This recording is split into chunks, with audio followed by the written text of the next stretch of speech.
আজ বানাবো দই দিয়ে কই মাছের রেসিপি। তার জন্য কই মাছটাকে কেটে ধুয়ে নিয়ে আসলাম। কড়াইতে তেল দিয়ে এবার আমি নুন হলুদ দিয়ে কই মাছটাকে ভালোভাবে নুন হলুদটাকে মাখিয়ে ফেলবো। ভালো মতো মাখানো হয়ে গেলে তারপরে আমি এটাকে তেলে ভেজে ফেলবো।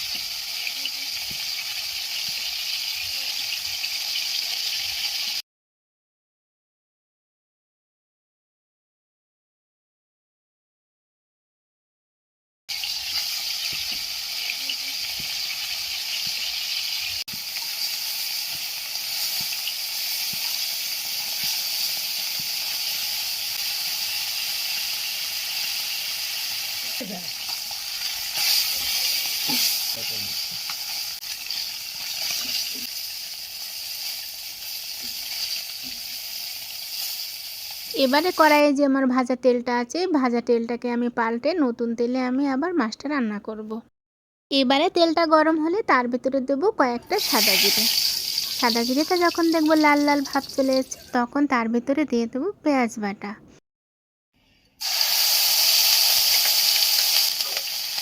পেঁয়াজ বাটাটাকে একটু নেড়ে চেড়ে নেব।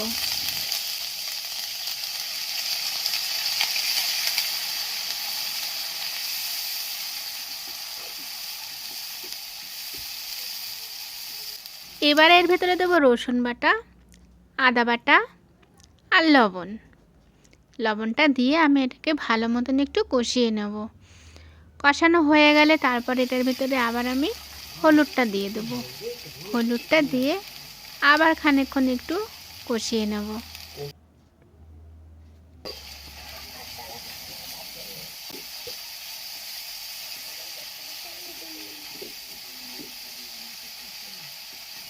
এবারে দেবো লঙ্কা গুঁড়ো।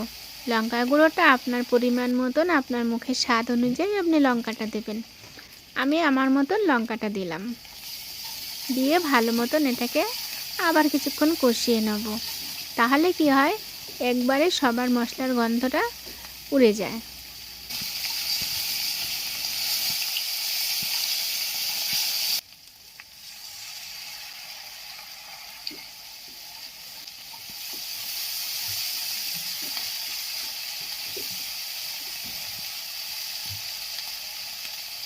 এবারে জিরে বাটা আর টক দই একসঙ্গে দিয়ে দেবো। জিরে বাটাটা দিয়ে দিলাম। এবারে 2 চামচের মতন টক দই দেবো। দিয়ে এটাকে ভালো মতন আমি একটু কষিয়ে নেব। যত সময় লাল লাল ভাব না চলে আসে তত সময় এটাকে আমি ভালো মতন কষিয়ে নেব।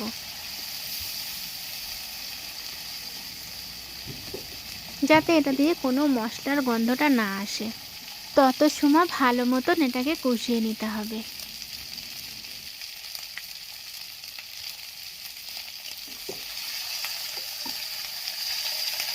দেখুন প্রায় লাল লাল ভাবটা চলে এসছে। এবারে সেই ভাজা মাছগুলো আমি এটার ভিতরে দিয়ে দেব।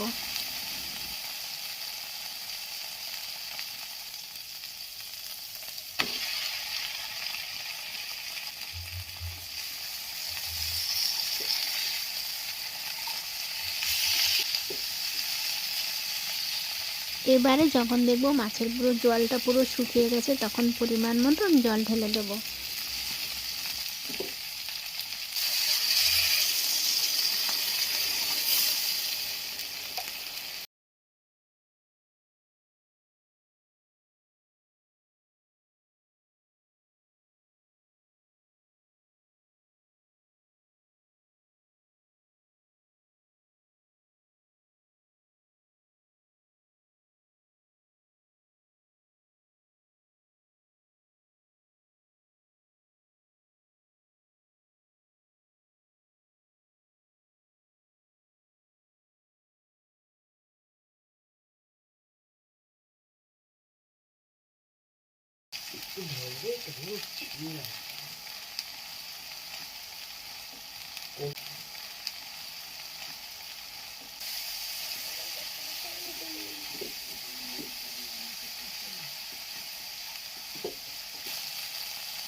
এবারে আমার এই তরকারিটা হয়ে গেছে। এবারে এটাকে ভিতরে আমি গরম মশলা দেবো, তারপরে এটাকে আমি নামিয়ে ফেলবো।